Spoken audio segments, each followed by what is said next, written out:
Oi, sétimo ano, tudo bem com vocês? Pessoal, a gente já deu início então no grupo 7, com a nossa aula ao vivo. Então a gente vai dar continuidade, na matéria que é sobre classificação biológica. Então aqui na página 133. Pessoal, primeira coisa, por que os seres vivos precisam ser classificados? Porque na verdade, tudo na vida, se tiver classificado, organizado, fica mais fácil ser estudado, ser achado. Então, o critério de classificação, o sistema de classificação existe, desde a Grécia Antiga, que os filósofos, os estudiosos queriam classificar os seres vivos, Mas os critérios de classificação eram meio precários, porque não tinha uma tecnologia para saber qual era para qual, servir era mais parente de qual. Chegou-se, por exemplo, a classificar os animais em voadores, nadadores, sendo que, por exemplo, um golfinho é muito mais próximo de nós humanos do que de um peixe. Embora os dois vivam na água, tenham o mesmo formato de corpo, mas evolutivamente falando, geneticamente falando, o golfinho é muito mais próximo da gente do que do peixe, Eles são mamíferos também igual a nós. Então os critérios eram bem falhos. Isso foi se aperfeiçoando.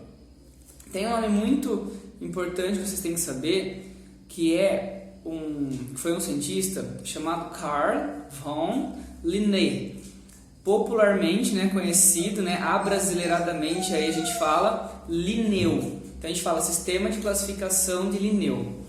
O Carl von Linné, ele criou um sistema de classificação chamado binomial, ou seja, as espécies tinham, o nome da espécie era formado por dois nomes na verdade, e esse nome era latinizado. Por que latinizado? Latim era uma língua universal daquela época, E até hoje a gente usa o latim para falar nome científico de espécie. Por quê? Porque, por exemplo, se eu falar cachorro, em português é cachorro, em inglês é dog, em outra língua vai ser outro nome, Então vai ficar uma coisa muito assim, não específica, Agora, se você falar canis familiares, é o nome do cachorro, é o nome científico. O canis familiares é latinizado, o nome. Qualquer país do mundo, qualquer cientista do mundo que ler canis familiares vai saber que está falando do cachorro, tá bom?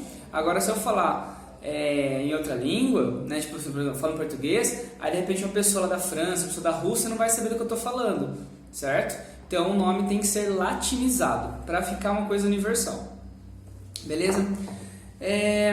O Linneu, ele também organizou os grupos de seres vivos em táxons, O que é táxon? São grupos.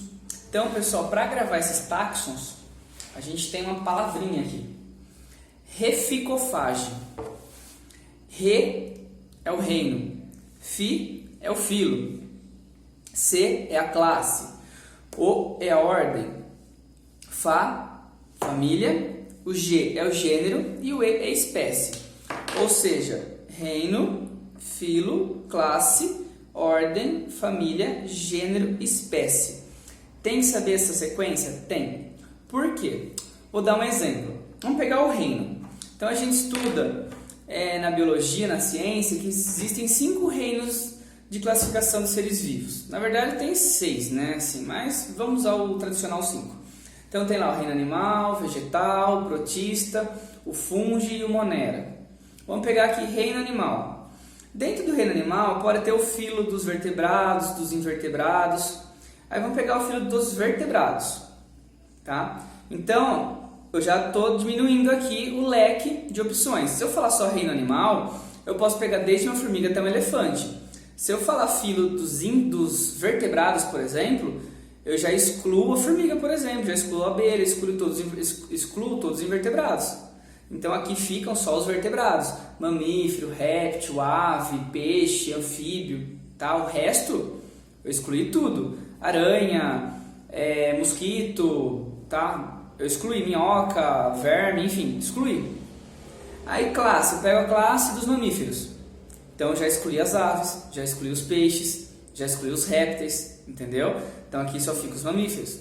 Aí ordem, eu escolhi a ordem dos carnívoros, ou seja, já excluí ali os herbívoros, já excluí o cavalo, excluí o coelho, Excluí esses animais. Aí a família pega a família Canidae, ou seja, que engloba ali lobo, cachorro, coiote, tá? Engloba essas espécies aí, né? Raposa, enfim. Aí, se eu coloquei a família Canidae, a família Canidae, eu já tiro os outros animais. Então, já tiro o gato, mesmo que possa ser carnívoro, tá? Já tiro o leão, já tiro o tigre, já tiro vários animais carnívoros aqui da minha lista. Aí eu falo gênero. Gênero já é bem específico. Então, gênero Canis. Gênero Canis vai englobar o coiote, o lobo e o cachorro. Basicamente só isso, tá? Espécie. Aí espécie já é específico. Por exemplo, Canis lupus. Né? Canis lupus é o lobo. Canis latrans é o coiote. Certo? Ou seja, já é animal da mesma espécie. Pessoal, para ser da mesma espécie, tem que ter um grau de semelhança e um grau de parentesco muito próximo. E quando se reproduzem, geram descendentes férteis. Isso é o que define animal da mesma espécie. Por exemplo, o cachorro doméstico, né, o cachorro comum, eles são todos da mesma espécie, desde um labrador até um chihuahua. Ah, professor, mas eles não conseguem se reproduzir. Se você pegar o óvulo de um e o espermatozoide de outro, fazer a fecundação ali no laboratório, né, tipo, fora do corpo deles, porque realmente o tamanho ali impossibilita, e colocar esse embrião num cachorro, né, no útero de uma cachorra, né, de uma cadela, porte médio, vai nascer um filhote. E esse filhote vai ser fértil, ou seja, ele vai poder ter filhos. Por isso que os cachorros, por mais que eles tenham muitas raças diferentes, mas eles são todos da mesma espécie. Depois da espécie vem a subespécie, que seria a raça. Então, por exemplo, labrador é a subespécie da espécie cachorro doméstico, do Canis familiaris.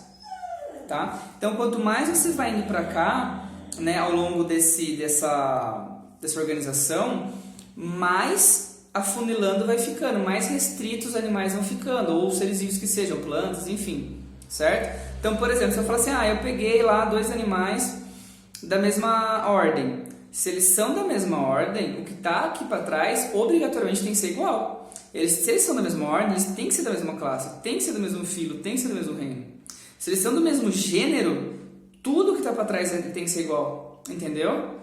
Então, se eu escolhi, a partir do momento que eu escolho aqui, né, o taxon, ou seja, o grupo, o que está para trás, que é mais amplo, tem que ser igual àqueles animais.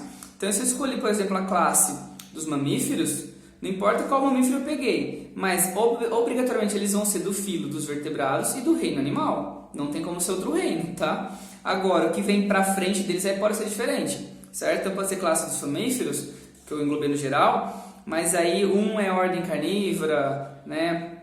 Enfim, outro é de outra ordem, certo? Aí eu posso modificar o que para frente. Mas se eu falar que 2 seres vivos são da mesma classe, tudo que para trás tem que ser igual, certo? E aí é o seguinte, a nomenclatura tem algumas regras. Além dos nomes científicos serem latinizados, eles precisam estar em destaque. Então, por exemplo, o exemplo que eu dei do cão doméstico, Canis familiaris. Canis é o gênero, Canis familiaris é o nome da espécie. Não posso falar só familiares para a espécie. O nome da espécie é um nome, que nem Linneu disse, binomial, tá? São 2 nomes para falar espécie, se referir à espécie. O gênero eu posso falar só Canis. A espécie é Canis familiaris. Não existe espécie só com um nome, certo? Se tiver 3 nomes, é porque seria subespécie também. Aí o terceiro nome, que é subespécie, né, ou raça, seria também sublinhado. Ou se você for digitar, pode ser em itálico ou em negrito, tá? Você tem que destacar de alguma forma. Quando a gente escreve à mão, geralmente a gente faz o quê? Sublinha. Mas de escrito pode pôr em itálico, que é o mais comum. O que não pode fazer é dois destaques ao mesmo tempo. Por exemplo, colocar em negrito e itálico ao mesmo tempo, certo? Outra regra aqui da nomenclatura. O nome do gênero tem que começar com letra maiúscula, tá?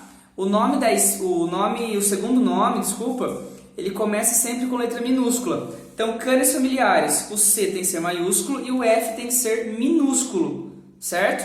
E se eu for sublinhar, eu não posso sublinhar tudo junto, tem que sublinhar uma palavra e sublinhar a outra, tá? Então, pessoal, canis familiares é o nome da espécie.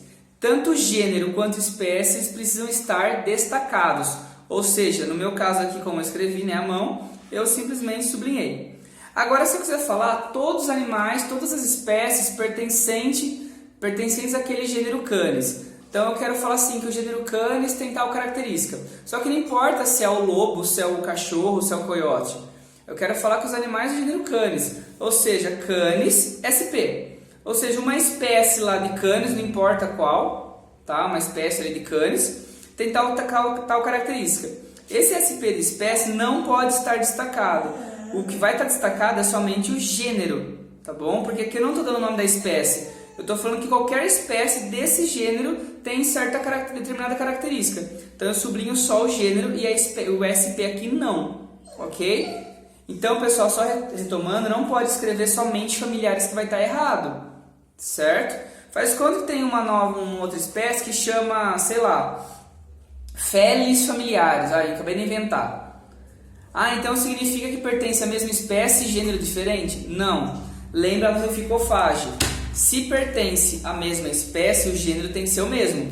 Ou seja, se coincidiu de estar familiares no final, mas aqui o gênero é diferente, é porque é outra espécie totalmente diferente, só teve uma coincidência de usar o mesmo termo, tá? Então, se eu usei aqui o outro nome, tipo Felis familiares, sei lá, algum nome aqui familiares, é porque é outra espécie, outro gênero, ok?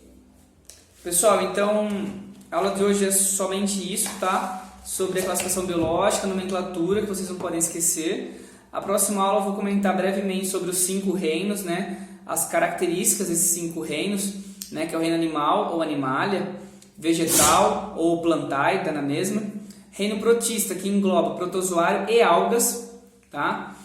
Reino fúngico, que são os fungos, e reino monera, que são as bactérias, né? Ou cianobactérias ou arqueias, ou seja, são seres vivos procariontes, aqueles que não têm núcleo, nem organelas membranosas, tá bom? Eu falei que poderia ter mais reinos, né? Porque o reino das algas, ele já teve um critério de classificação que separou as algas dos protozoários. Até porque protozoário é eucarionte, protozoário é heterótrofo e alga é autótrofo, né? São características muito diferentes. Então tem um reino chamado reino cromista, que engloba somente as algas. Mas por enquanto a gente está estudando a classificação mais tradicional, né? Que englobam ali 5 reinos de seres vivos, tá? Os vírus não entram em nenhum desses reinos, porque como ele é acelular e ainda não se sabe a origem evolutiva dele, né? Então ainda não tem nenhum reino assim específico dos seres vivos. Então é um ser que a gente estuda à parte. Os critérios hoje utilizados para classificar os seres vivos é em relação, pessoal, ao DNA, ao parentesco evolutivo entre as espécies. Então, por isso, como hoje a gente tem uma tecnologia maior, consegue estudar o DNA, as proteínas dos seres vivos, a gente consegue saber qual ser vivo é mais próximo de qual. Então, hoje o critério de classificação está bem organizado, né? Está bem exigente. Antigamente não, né? Animais voadores num grupo, animais nadadores outro grupo. Esquecia, né? Não via o critério evolutivo, né? O parentesco evolutivo entre as espécies, certo? Gente, meu cachorro vai derrubar a câmera, socorro. Timbu. Gente, como que a gente dá aula online com cachorro, né? Difícil, né? Olha isso. O que você está olhando? Hã? Bom, pessoal, então é isso. Próxima aula eu falo sobre os reinos, beleza? Bons estudos!